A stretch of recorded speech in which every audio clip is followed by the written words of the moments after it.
Guys welcome back to our channel. അപ്പോൾ ഞാനോട് റോഷൻ. ഒന്നുകിൽ ആശാന്റെ നെഞ്ചത്ത് അല്ലെങ്കിൽ കളറിക്ക് പുറത്ത് നിന്നിട്ടുള്ള ഒരു പഴഞ്ചൊല്ല് ഏറ്റവും കൂടുതൽ ചേരുന്നത് നമ്മുടെ മാർവലിലാണെന്ന് തോന്നുന്നു. ഒന്നുകിൽ അപ്ഡേറ്റ് ചെയ്താന്ന് പറഞ്ഞിട്ട് ഫാൻസിനെ കൊണ്ട് വായിൽ വെള്ളം പറ്റി തീരുന്നവരെ ഇങ്ങനെ പറഞ്ഞുകൊണ്ടിരിക്കും. നമ്മൾ സ്പൈഡർമാൻ ബ്രാൻഡ് ന്യൂയുടെ കേസിലൊക്കെ ഒരു ട്രെയിലർ വരാൻ വേണ്ടി എത്രമാത്രം അലപ്പിച്ചതാണെന്നുള്ളത് നമ്മൾ കണ്ടു കഴിഞ്ഞതാണ്. ബട്ട് വേറൊരു സൈഡിലാണെങ്കിൽ അള്ളിക്കൊട്ടി അങ്ങ് കൊണ്ടുതരും അപ്ഡേറ്റ്സ് എന്ന് പറഞ്ഞിട്ട്. ആ ഒരു ഗതിക്ക് ഇപ്പം കഴിഞ്ഞ് D23 മാർവലിന്റെ ഈ ഒരു അള്ളിക്കൊട്ടൽ പുതിയതായിട്ട് കാണാനായിട്ട് പറ്റിയത്. ഓൾറെഡി സിനിമ കോൺ മൊത്തം കത്തിച്ചിട്ടാണ് പോയത്. സോ അതുകൊണ്ട് തന്നെ D23 കത്തിക്കാനായിട്ട് ഇനി അധികം ഒന്നും ബാക്കിയില്ലെന്ന് വിചാരിക്കുമ്പോൾ ഡൂംസ്ഡേനെ ബേസ് ചെയ്തിട്ടൊരു പുതിയ ട്രെയിലർ, വിഷൻ ക്വസ്റ്റ് സീരീസിനെ ബേസ് ചെയ്തൊരു പുതിയ ട്രെയിലർ, എന്തിനധികം പറയുന്നു എക്സ്മാന്റെ പുതിയ ന്യൂ കാസ്റ്റിനെ മൊത്തം അനൗൺസ് ചെയ്തുകൊണ്ട് വീണ്ടും D23 മാർവൽ മൊത്തത്തിൽ അങ്ങ് തൂക്കിയിട്ടുണ്ട്. Peak prime Marvel days are back എന്ന് പറയാൻ പറ്റും. ഒന്നിനൊന്നും മികച്ച അപ്ഡേറ്റുകളായിരുന്നു ഓരോന്നും. എല്ലാം കൂടെ ഒരുമിച്ച് ഈ ഒരു വീഡിയോയിൽ എന്തായാലും നമ്മൾ നോക്കാൻ പോകുന്നില്ല. കൂട്ടത്തിലെ കൊമ്പനായിട്ടുള്ള ഡൂംസ്ഡേയുടെ ആ ഒരു സ്പെഷ്യൽ ലുക്ക് അല്ലെങ്കിൽ ട്രെയിലർ എന്ന് തന്നെ വിശേഷിപ്പിക്കാൻ പറ്റുമെന്ന് തോന്നുന്നു. 2.5 മിനിറ്റോളം ഉണ്ട് സാധനം. സോ അതിനെക്കുറിച്ച് തന്നെ ആയിരിക്കും മെയിനായിട്ട് ഈ ഒരു വീഡിയോയിൽ നമ്മൾ സംസാരിക്കാൻ പോകുന്നത്. സമയം കളയുന്നില്ല, നേരെ കാര്യത്തിലേക്ക് കിടക്കാം. Without waiting much let's talk about. ആദ്യത്തെ ട്രെയിലറിനേക്കാളും കുറച്ചുകൂടെ എനിക്ക് വർക്കായത് ഈ ഒരു ഐറ്റം ആണെന്ന് വേണമെങ്കിൽ പറയാനായിട്ട് പറ്റും. അത് പറഞ്ഞുകൊണ്ട് തന്നെ നമുക്ക് തുടങ്ങാം. ആദ്യത്തെ ട്രെയിലറിൽ കൂടുതലും എല്ലാ ക്യാരക്ടേഴ്സിനും ഇമ്പോർട്ടൻസ് കൊടുത്താണ് പൊയ്ക്കൊണ്ടിരുന്നത്. ബട്ട് ഇതിൽ കൂടുതലും ആ ഒരു ഡൂമിനെ ഫോക്കസ് ചെയ്തിട്ട് ഡൂംസ്ഡേയിലെ ആ ഒരു ഡൂമിനെ ഫോക്കസ് ചെയ്ത് വന്നുകൊണ്ടാണെന്ന് തോന്നുന്നു ഇത് കുറച്ചുകൂടി ഇമ്പാക്ട്ഫുൾ ആയിരുന്നു. എന്തിലധികം പറയുന്നു, ട്രെയിലറിന്റെ തുടക്കത്തിൽ തന്നെ ഓറോ ഫാമിങ് ചെയ്തുകൊണ്ടിരിക്കുന്ന ആ ഒരു ഡൂമിനെ കാണിച്ചുകൊണ്ടാണ് ആ ഒരു ഇരിപ്പ് കണ്ടോ, അതിൽ തന്നെ ഉണ്ടല്ല. ആ ഒരു ഇരിപ്പിന്റെ മൊത്തത്തിലുള്ള സെറ്റിംഗ് തന്നെ നോക്കിയാൽ കാണും എല്ലാം ഒരു പച്ച പ്രകൃതിമയമാണ്. ആ ഒരു അറേഞ്ച്മെന്റ് തന്നെ നൈസ് ആയിട്ടുണ്ട്. ഒരു അവഞ്ചേഴ്സ് പടത്തിന്റെ ട്രെയിലറാണ് കാണുന്നതെന്ന് തന്നെ നമ്മൾ സംശയിച്ചു പോകും. ഒരു ഹൊറർ മോഡാണ് പിടിച്ചേക്കുന്നത്. ഡൂമിന്റെ ഒരു ഇരിപ്പിനൊത്ത ബാക്ക്ഗ്രൗണ്ട് മ്യൂസിക് എന്നൊക്കെ പറഞ്ഞിട്ട് എല്ലാം എന്താ പറയുക, ഒരു സൂപ്പർ വില്ലൻ എന്നതിനേക്കാൾ ഉപരി ഒരു ഹൊറർ ടച്ച് കൊടുത്തിട്ടുണ്ട്. അതെന്തായാലും പേഴ്സണലി എനിക്ക് വായിക്കുന്ന രീതിക്ക് വർക്കായി. ഒരു ഫ്രഷ്നെസ് ഉണ്ടായിരുന്നു ആ ഒരു ട്രെയിലർ മൊത്തം കാണുമ്പോഴും. ആ ഒരു ഇരിപ്പ് കണ്ടാൽ തന്നെ അറിയാം എന്തൊരു വശപ്പശ കൊണ്ടെന്നുള്ളൊരു കാര്യം. ഓൾറെഡി ഒരു റൂമർ വഴി അറിയാൻ കഴിഞ്ഞിട്ടുള്ളൊരു കാര്യം എന്താണെന്ന് വെച്ചാൽ ഡൂം ഈ ഒരു ഇൻക്രീസ്ഡ് ആയിട്ടുള്ള ഇവന്റ്സ് എല്ലാം ഇങ്ങനെ അവരുടെ ഒരു ത്രോൺ റൂമിൽ ഇരുന്നുകൊണ്ട് നോക്കുന്ന രീതിയിലുള്ള ഒരു സീക്വൻസ് പടത്തിലുണ്ടെന്നാണ് കണക്ക് കൂട്ടി വെച്ച് വായിച്ചു നോക്കുമ്പോൾ ഇത് ആ ഒരു സീക്വൻസ് ആവാൻ ചാൻസ് ഉണ്ട്. അതായത് ആരൊക്കെ ഈ ഒരു ഡെത്തിനെ ചീറ്റ് ചെയ്ത് അല്ലെങ്കിൽ ടൈം ട്രാവൽ ചെയ്ത് ഈ ഒരു ഇൻക്രീഷൻ ഇവന്റിനെ ട്രിഗർ ചെയ്യാനായിട്ട് കാരണക്കാരായിട്ടുണ്ടോ എന്നുള്ളതൊക്കെ ഡൂം ഇങ്ങനെ കുത്തിയിരുന്ന് നിരീക്ഷിക്കുന്ന രീതിയിൽ ഒരു ടെറർ സീക്വൻസ് പ്ലാൻ ചെയ്യുന്നുണ്ടെന്ന് പറഞ്ഞു. ആൻഡ് ഇത് കൂട്ടി വെച്ച് വായിക്കുമ്പോൾ ഞാൻ നേരത്തെ പറഞ്ഞ പോലെ നല്ല ചാൻസ് ഉണ്ട് ഇത് ആ ഒരു സീക്വൻസ് ആവാനായിട്ട്. ഷൂസ്റ്റോം ആണ് ഈ ഒരു വിക്ടർ വോൺ ഡൂമിനെ പറ്റി ഇങ്ങനെ ക്ലാസ് എടുത്ത് കൊടുക്കുന്നത്. സോ ഇതിൽ തന്നെ നമുക്ക് മനസ്സിലാക്കാം ഈ ഒരു ഫണ്ടാസ്റ്റിക് ഫോറിന്റെ യൂണിവേഴ്സിൽ നിന്ന് തന്നെയാണ് ഈ ഒരു ഡോക്ടർ ഡൂം വരുന്നത് എന്നുള്ളൊരു കാര്യം. അല്ലാണ്ട് വേറൊരു മൾട്ടിവേഴ്സ് പരിപാടിയൊന്നും അല്ല. ഓൾറെഡി പടം കോംപ്ലിക്കേറ്റഡ് ആണ്. ഇനി വേറൊരു യൂണിവേഴ്സിൽ നിന്ന് ഡൂമിനെ ഇറക്കിയത് കുറച്ചുകൂടെ കോംപ്ലിക്കേറ്റഡ് ആക്കണ്ട എന്നുള്ളൊരു തീരുമാനമായിരിക്കണം. എന്തായാലും നല്ലൊരു കാര്യമാണ്. Victor was always the smartest man എന്ന് പറഞ്ഞുകൊണ്ട് പുള്ളി കൈൻഡാണ്, കെയറിംഗ് ആണെന്നൊക്കെ പറഞ്ഞുകൊണ്ട് ഒരുമാതിരി വിശേഷണങ്ങളൊക്കെയാണ് നമ്മുടെ ഷൂസ്റ്റോം കൊടുക്കുന്നത്. കോമിക്സിൽ വെച്ച് നോക്കുമ്പോൾ ഇതും അതും അങ്ങോട്ട് ഒത്തു പോകുന്നില്ല. സ്മാർട്ടസ്റ്റ് മാൻ എന്ന് പറയുന്നത് ഓക്കെ, ബട്ട് അത് ഷൂസ്റ്റോം പറയുന്നതാണ് കുറച്ചധികം പ്രോബ്ലമാറ്റിക് ആയിട്ടുള്ളത്. കാരണം പുള്ളിക്കാരി കെട്ടിയിട്ടുള്ള നമ്മുടെ റീഡ് റിച്ചാർഡ്സ് ആണ് എന്താ പറയുക സ്മാർട്ടസ്റ്റ് മാൻ അലൈവ് എന്നുള്ള രീതിയിൽ കോമിക്സിലൊക്കെ വരുന്നത്. സോ ആ പുള്ളിക്കാരി തന്നെ വിക്ടറാണ് സ്മാർട്ടസ്റ്റ് മാൻ എന്ന് പറയുമ്പോൾ അവിടെ എന്തോ ഒരു വന്തികേടുണ്ട്. പിന്നെ കൈൻഡും കെയറും കോമിക്സിൽ ഈ രണ്ട് പരിപാടികൾ നമ്മുടെ വിക്ടർ വോൺ ഡൂമിന്റെ അടുത്തൂടെ പോലും പോയതായിട്ട് ഞാൻ വായിച്ചതായിട്ട് ഓർക്കുന്നില്ല. എൻ്റെ പരിമിതമായ അറിവിൽ നിന്നുകൊണ്ടാണ് പറയുന്നത്. അതിനപ്പുറം എന്തെങ്കിലും ഉണ്ടെങ്കിൽ നിങ്ങൾ കമന്റ് ചെയ്താൽ മതി. സോ കോമിക്സിൽ ആ ഒരു ഡോക്ടർ ഡൂമിന്റെ ക്യാരക്ടറിസ്റ്റിക്സിൽ നിന്ന് ഒരുപാട് മാറ്റം വരുത്തിക്കൊണ്ടാണ് ഈ ഒരു പടത്തിലെ ഡൂമിനെ പ്രസന്റ് ചെയ്യാൻ പോകുന്നതെന്ന് തോന്നുന്നു. കുറച്ചുകൂടെ എന്താ പറയുക, നമുക്കൊരു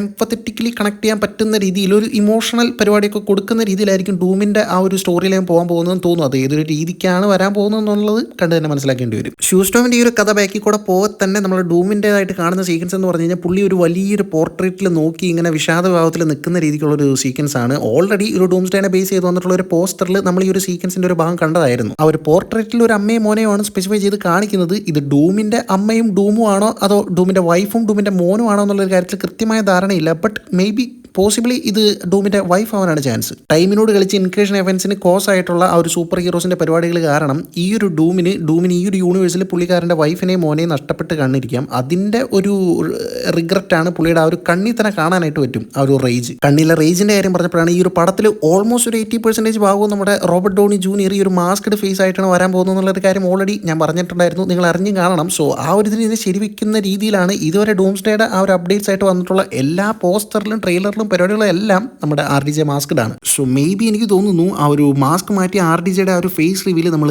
തിയേറ്ററിൽ പടം കാണുമ്പോഴായിരിക്കും ആദ്യമായിട്ട് കാണാൻ പോകുന്നതെന്നാണ് എനിക്ക് തോന്നുന്നത്. അങ്ങനെ വരുവാണെങ്കിൽ നല്ലൊരു കാര്യം. അത് വലിയൊരു സർപ്രൈസ് എലമെന്റ് ആയിരിക്കും. മാർവൽ ഈ സൈസ് എടുക്കാത്തതാണ്. സോണി ഒന്നും കൈ കടത്താത്ത പക്ഷം തീർച്ചയായിട്ടും ഇതിന് പോസിബിലിറ്റീസ് ഉണ്ട്. അതൊക്കെ നമ്മുടെ സോണി അടിച്ച് കലക്കി കൈ കൊടുത്തന്നെ. ഡൂമിന്റെ വിവിധ ഭാവങ്ങളിലുള്ള ഫേസ് സ്ട്രക്ചറും പരിപാടികളും എന്തിനധികം പറയുന്നു, ക്ലൈമാക്സിൽ ആ ഒരു ബാറ്റിൽ സീക്വൻസ് പോലും അവന്മാരിപ്പോൾ പ്രൊമോസ് ആയിട്ട് തൊട്ടായിട്ട് ഇറക്കി വിട്ടിട്ടുണ്ടാവും. ബ്രാൻഡ് ന്യൂഡേനെ അവർ ചെയ്ത കാര്യങ്ങളൊന്നും ഞാൻ ഓർക്കുന്നില്ല. അഞ്ജനയ സാമി. അപ്പോൾ പറഞ്ഞു വന്നത് നമ്മുടെ ഡോക്ടർ ഡൂമിനെ പറ്റി കഥ പറഞ്ഞുകൊണ്ടിരിക്കുന്ന ഷൂസ്റ്റോവും ആ ഒരു കഥ കേട്ടുകൊണ്ടിരിക്കുന്ന Shang-Chi, Suri, എംബാക്കു, Thor, നാമറോ, John walker എന്നൊക്കെ പറഞ്ഞിട്ട് എല്ലാവരെയും കാണിക്കുന്നുണ്ട്. തോർ കൈയൊക്കെ ചുരുട്ടി ഇങ്ങനെ നിൽക്കുന്നുണ്ട്. അവനെ കൈ കിട്ടിയ അപ്പി അടിച്ച് പൊളക്കും എന്നുള്ളൊരു രീതിയാണ് തോർ ഇരിക്കുന്നത്. I knew he was lost but I didn't knew he was broken.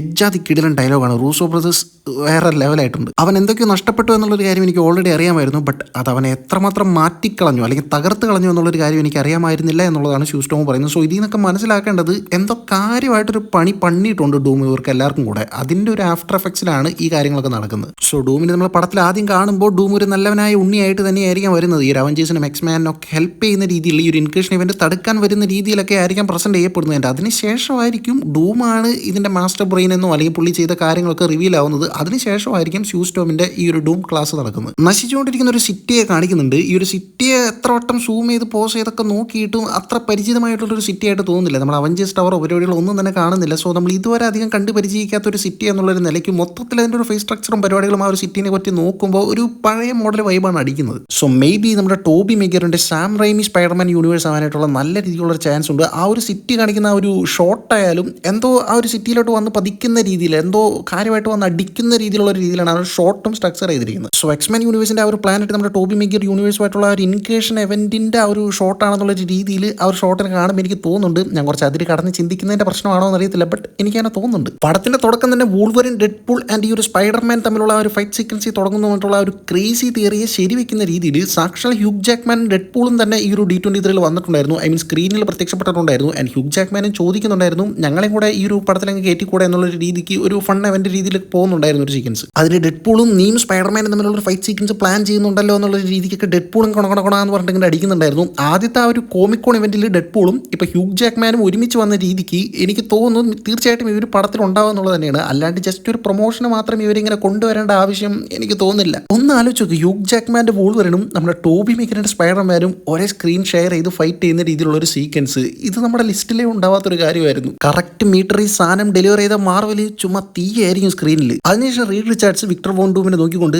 Victor നീയാണോ ഇത് ചെയ്തതെന്ന് 2 പ്രാവശ്യം ചോദിക്കുന്ന രീതിയിൽ കാണിക്കുന്നുണ്ട്. ആദ്യത്തെ പ്രാവശ്യം പുള്ളി ഒന്ന് മൈൽഡായിട്ട് സോഫ്റ്റ് ആയിട്ട് നീയാണോ ഇത് ചെയ്തതെന്ന് ഇങ്ങനെ ചോദിച്ച് കഴിഞ്ഞതിന് ശേഷം പിന്നെ ആൾ കുറച്ച് റേജിലാണ് ചോദിക്കുന്നത്. സോ വിക്ടർ ഇങ്ങനെ ഒരു ചതി ചെയ്യും, എന്ത് ചതി എന്ന് പറഞ്ഞിട്ടില്ല, അത് ചെയ്യുമെന്ന് പുള്ളി ഒട്ടും പ്രതീക്ഷിച്ചിട്ടില്ലെന്ന് മനസ്സിലാക്കാം. ഈ ഒരു ടൈമിൽ പെഡ്രോ പാസ്കലിന്റെ ആ ഒരു ആക്ടിംഗ് സ്കില്ലും എടുത്തു പറയണം. പുള്ളി എത്രമാത്രം വലിയ രീതിയിൽ ചതിക്കപ്പെട്ടു എന്നും വിക്ടർ വോണ്ടും എന്ത് വലിയൊരു പണിയാണ് കൊടുത്തതെന്നുള്ളത് ആ ഒരു പരിപാടി ആ ഒരു ഡയലോഗ് ഡെലിവറി തന്നെ കൃത്യമായിട്ട് നമുക്ക് കിട്ടുന്നുണ്ട്. എന്നാൽ ഇത്രമാത്രം റേജിൽ നമ്മുടെ റീഡ് റിച്ചാർഡ്സ് ഒരു കാര്യം ചോദിക്കുമ്പോൾ സിമ്പിളായിട്ട് കണ്ണുകൊണ്ട് ഇങ്ങനെ നോക്കിക്കൊണ്ടുള്ള ഒരു ഓറോ ഫാമിംഗ് ഉണ്ട് നമ്മുടെ ഡോക്ടർ ഡൂമിന്റെ. അവിടെയും RDJയുടെ ആ ഒരു കണ്ണ് മതി ബാക്കിയെല്ലാം ഓക്കെയാണ്. ഇത്രയധികം ഫേസ് വാല്യൂ ഉള്ള അല്ലെങ്കിൽ RDJ ഡോക്ടർ ഡൂമായിട്ട് വരുന്നു എന്നുള്ള രീതിക്ക് ലാബ് ചെയ്യപ്പെട്ട അവഞ്ചേഴ്സ് ഡൂംസ്ഡേ എന്ന് പറഞ്ഞിട്ടുള്ള ഒരു പടം വരുമ്പോൾ അതിലും നമ്മുടെ RDJയുടെ ഫേസ് കാണിക്കാതെ തന്നെ ഈ ഒരു പടം എടുക്കണമെങ്കിൽ അതൊരു തനി ഗത്ത് തന്നെയാണെന്ന് പറയേണ്ടി വരും. അത്രയ്ക്കും അവർ ഈ ഒരു പടത്തിൽ ആത്മവിശ്വാസം ഉണ്ടായിരിക്കണം, അല്ലാണ്ട് ഇങ്ങനെ ഒരു പരിപാടി നടക്കത്തില്ല. All of you lived stolen lifes and now it's time to give them back. നിങ്ങളെല്ലാവരും മറ്റൊരാളുടെ ജീവിതം മോഷ്ടിച്ചുകൊണ്ടാണ് ജീവിച്ചുകൊണ്ടിരിക്കുന്നത് എന്നുള്ളൊരു രീതിക്ക് ഡൂം കൂടെ പറയുമ്പോൾ കുറച്ച് സൂപ്പർ ഹീറോസിന്റെ ഫേസ് കാണിക്കുന്നുണ്ട്. ഒരു തരത്തിലല്ലെങ്കിൽ മറ്റൊരു തരത്തിൽ ടൈമിനെ അല്ലെങ്കിൽ ഡെത്തിനെ ചീറ്റ് ചെയ്തവരെ എന്നുള്ളൊരു രീതിക്ക് മനസ്സിലാക്കാൻ പറ്റുന്ന ഒരു സൂപ്പർ ഹീറോസിനാണ് കാണിക്കുന്നത്. ബട്ട് അതിൽ എക്സെപ്ഷൻ ആയിട്ട് എനിക്ക് തോന്നിയത് ആൻഡ്മാൻ ആയിട്ടുള്ള സ്കോട്ട് ലാങ്ങിനും പുള്ളിയുടെ മോളായിട്ടുള്ള കാസി ലാങ്ങിനുമാണ്. ഇവരെവിടെയാണ് ടൈമിനെ അല്ലെങ്കിൽ ഡെത്തിനെ ചീറ്റ് ചെയ്തെന്നുള്ളൊരു കാര്യം എനിക്ക് കറക്റ്റായിട്ട് കണക്ട് ആവുന്നില്ല. നിങ്ങൾക്ക് കിട്ടിയെങ്കിൽ ഒന്ന് പറഞ്ഞോളൂ. ബാക്കിയുള്ളവരിൽ നമ്മുടെ ഫ്രാങ്ക്ലിൻ റിച്ചാർഡ്സിനെയും ജോണി സ്റ്റോമിനെയും കാണിക്കുന്നുണ്ട്. ഇവരുടെ കേസ് അറിയാമല്ലോ, ഓൾറെഡി ഫ്രാങ്ക്ലിൻ റിച്ചാർഡ്സ് തന്റെ മരിച്ചുപോയ അമ്മയെ ജീവനിലേക്ക് തിരിച്ചു കൊണ്ടുവരുന്നുണ്ട് ഫാന്റാസ്റ്റിക് ഫോർ ഫസ്റ്റ് സ്റ്റെപ്സിൽ. മാത്രമല്ല അതിൽ ആ ഒരു വില്ലന്റെ കൈ കൊണ്ട് മരിക്കാനായിരുന്നു ഈ ഒരു ക്യാരക്ടറിന്റെ വിധി. പക്ഷേ അവിടെ നടക്കുന്ന മറ്റൊരു കാര്യമാണല്ലോ. സോ ആ ഒരു രീതിക്കായിരിക്കും ഡൂം ഉദ്ദേശിക്കുന്നത്. പിന്നെ കാണിക്കുന്നത് തോറിനെയും ആ ഒരു ലവ് എന്ന് പറഞ്ഞിട്ടുള്ള മോളായിട്ടുള്ള ക്യാരക്ടറിനെയാണ്. ഇവിടെയും നമുക്ക് മനസ്സിലാക്കാൻ ലവ് ശരിക്കും മരിക്കേണ്ട ഒരു ക്യാരക്ടറായിരുന്നു. ആ ഒരു എറ്റേണിറ്റി ഹെർബ് ഉപയോഗിച്ചുകൊണ്ട് നമ്മുടെ ഗോറ് ലവിനെ വീണ്ടും ജീവിതത്തിലേക്ക് തിരിച്ചു കൊണ്ടുവരുന്നതാണ്, റിസറക്ട് ചെയ്ത് കൊണ്ടുവരുന്നതാണ്. സോ അവിടെയും ആ ഒരു ടൈം ആൻഡ് ഡെത്ത് ചീറ്റിംഗ് നമുക്ക് മനസ്സിലാക്കാനായിട്ട് പറ്റും. ക്യാപ്റ്റനെയും പുള്ളിയുടെ മോനെയും കാണിക്കുന്നുണ്ട്. പുള്ളി എങ്ങനെയാണ് ടൈമിനെ ചീറ്റ് ചെയ്യുന്നുള്ള കാര്യം ഞാൻ ഇനി പ്രത്യേകം പറയേണ്ട ആവശ്യമില്ലല്ലോ. എൻ്റെ ഗെയിമിൻ്റെ ലാസ്റ്റിൽ പുള്ളി ടൈം ട്രാവൽ ചെയ്ത് പുള്ളിക്ക് അർഹതയില്ലാത്ത ആ ഒരു സ്ഥലത്ത് പുള്ളി ശരിക്കും ഒരു അധികപ്പറ്റാണല്ലോ, ആ ഒരു സ്ഥലത്താണ് പുള്ളി ചെന്ന് കയറി കൊടുക്കുന്നത്. സോ അതും ഒരു തരത്തിൽ പറഞ്ഞൊരു ചീറ്റിംഗ് ആയിട്ട് വേണമെങ്കിൽ നമുക്ക് കണക്കാക്കാനായിട്ട് പറ്റും. ലോക്കിയെ കൂടെ കാണിച്ചുകൊണ്ടാണ് ആ ഒരു ഡയലോഗിനോടനുബന്ധിച്ചുള്ള സീക്വൻസുകൾ അവസാനിപ്പിക്കുന്നത്. ലോക്കി പിന്നെ എങ്ങനെയാണ് ടൈമിനെ ഡെത്തിനെ ചീറ്റ് ചെയ്യുന്നുള്ള കാര്യത്തിൽ പ്രത്യേകം പറയേണ്ട ആവശ്യമില്ലല്ലോ. പുള്ളി ഈ ഒരു കാര്യത്തിൽ മാസ്റ്റേഴ്സ് എടുത്തിരിക്കുന്ന ആളാണ്. അങ്ങ് ആദ്യത്തെ പടമായിട്ടുള്ള തോറിൽ തുടങ്ങിയതാണ് പുള്ളിയുടെ ഈ ഒരു ചീറ്റിംഗ്. സോ ഒരു തരത്തിലല്ലെങ്കിൽ മറ്റൊരു തരത്തിൽ അറിഞ്ഞുകൊണ്ടോ അറിയാതെ ഇവർ ചെയ്തിരിക്കുന്ന ഈ ഒരു കാര്യങ്ങൾ എങ്ങനെയൊക്കെയോ ഡൂമിനെ നല്ല രീതിക്ക് മോശമായിട്ട് ബാധിച്ച് കാണണം. സോ കൃത്യമായിട്ടുള്ള ഒരു ഇമോഷണൽ സ്ട്രക്ചർ കവിഞ്ഞിട്ടുള്ള ഒരു ബാക്ക് സ്റ്റോറി നമുക്ക് ഡോക്ടർ ഡൂമിന്റെ കേസിൽ പ്രതീക്ഷിക്കാനായിട്ട് പറ്റും. അവിടെ നമ്മൾ കാണുന്നത് ഫസ്റ്റ് ട്രെയിലറിലുള്ള ആ ഒരു തോർ വേഴ്സസ് ഡൂം ഫേസ് ഓഫിന്റെ കുറച്ചുകൂടെ എക്സ്റ്റെൻഡഡ് ആയിട്ടുള്ള ആ ഒരു ഫൈറ്റിന്റെ വേർഷനാണ് നമ്മൾ കാണാനായിട്ട് പോകുന്നത്. ആ ഒരു സൂപ്പർ ഹീറോ ലാൻഡിങ്, ഡൂമിന്റെ ആ ഒരു സൂപ്പർ ഹീറോ ലാൻഡിങ് ഒക്കെ ഇവിടെ കാണാനായിട്ട് പറ്റും. ഏതോ ഒരു സ്പേസ് ഷിപ്പിന്റെ ഉള്ളിലൊന്ന്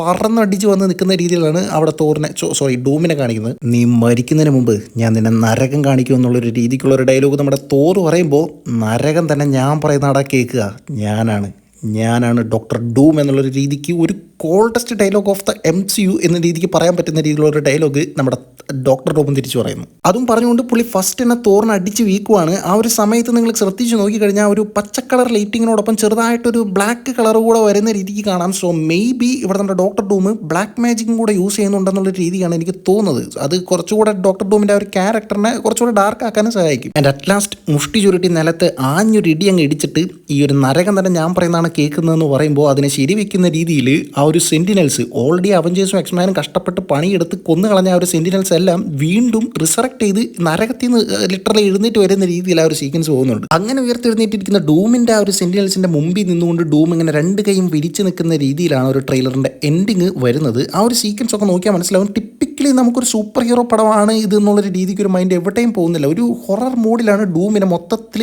ഒരു ഗോസ്റ്റ് വൈബിലാണ് പ്രസന്റ് ചെയ്തിട്ടുള്ളത്. എന്തായാലും ഐ ആം അയൺ മാൻ എന്ന് പറഞ്ഞിട്ടുള്ള ഒരൊറ്റ ഡയലോഗ്, RDJയുടെ ഒരൊറ്റ ഡയലോഗ് ഇന്ന് കിക്ക് സ്റ്റാർട്ട് ചെയ്ത നമ്മുടെ MCUവിനെ മറ്റൊരു തലത്തിൽ കൊണ്ട് എത്തിച്ചിട്ട് ഇപ്പോൾ ആ ഒരു MCUവിൻ്റെ ഒരു ഫേസ് തന്നെ അവസാനിപ്പിക്കാൻ പോകുന്നത് അതേ ആക്ടർ തന്നെ വില്ലൻ വേഷത്തിൽ വന്ന് ഐ ആം ഡൂം എന്ന് പറഞ്ഞുകൊണ്ട് കാലത്തിൻ്റെ ഒരു കാവ്യനീതി എന്നൊക്കെ പറയാൻ പറ്റും. സോ ഇത്രയും കാര്യങ്ങളാണ് മെയിനായിട്ട് ട്രെയിലറിൽ നിന്ന് മനസ്സിലാക്കാൻ സാധിച്ചിട്ടുള്ള കാര്യങ്ങൾ. ദ ട്രെയിലർ ലുക്സ് ഫണ്ടാസ്റ്റിക് എന്ന് തന്നെ പറയേണ്ടി വരും. ആദ്യത്തെ ട്രെയിലറിനെ അപേക്ഷിച്ച് ഇത് വാസ് സോ ബെറ്റർ. സോണിയുടെ ഒരു കൈകടത്തിൽ ഇല്ലാത്തതിൻ്റെ എല്ലാ ഒരു മെച്ചവും ഈ ഒരു ട്രെയിലറിൽ കാണാനായിട്ട് പറ്റുന്നുണ്ട്. കൃത്യമായിട്ടുള്ള വലിയ രീതിക്കുള്ള പ്ലോട്ടിൻ്റെ റിവീലിങ്ങോ പരിപാടികളോ ഒന്നും തന്നെ ഇല്ലാതെ ജസ്റ്റ് ഇങ്ങനെ ഒരു സംഭവം ഉണ്ടെന്നുള്ള രീതിക്ക് ടീസ് ചെയ്ത് പോകുന്ന രീതിയിൽ പോകുന്ന ഈ ഒരു പരിപാടി നല്ല രീതിക്ക് തന്നെ കൊണ്ടുപോയിട്ടുണ്ട്. ഇതുപോലെ ഈ ഒരു പ്രൊമോഷൻ മെറ്റീരിയൽസ് വന്നു കഴിഞ്ഞാൽ നൈസ് ആയിരിക്കും. സോ അപ്പോൾ ട്രെയിലർ കണ്ടിട്ട് നിങ്ങൾക്ക് തോന്നിയിട്ടുള്ള ഒരു കാര്യങ്ങളും പടത്തിൻ്റെ മേലുള്ള ഹൈപ്പ് മീറ്റർ നിങ്ങൾക്ക് എത്രമാത്രം കൂടി എന്നുള്ളൊരു കാര്യത്തിലും ആ ഒരു ട്രെയിലറിൻ്റെ ഏതൊരു പോർഷനാണ് സ്പെസിഫിക് ഭാഗമാണ് നിങ്ങൾക്ക് ഏറ്റവും കൂടുതൽ വർക്ക് ആയതെന്നുള്ളൊരു കാര്യവും പടത്തിൽ ഏറ്റവും കൂടുതൽ നിങ്ങൾ വെയിറ്റ് ചെയ്തിരിക്കുന്ന പരിപാടി എന്താണെന്നുള്ള കാര്യങ്ങൾ മൊത്തത്തിലെല്ലാം കൂടെ ഒന്ന് പറഞ്ഞു കഴിഞ്ഞാൽ നൈസ് ആയിരിക്കും. മറ്റൊരു വീഡിയോയിലൂടെ നമുക്ക് എന്തായാലും വീണ്ടും കാണാം.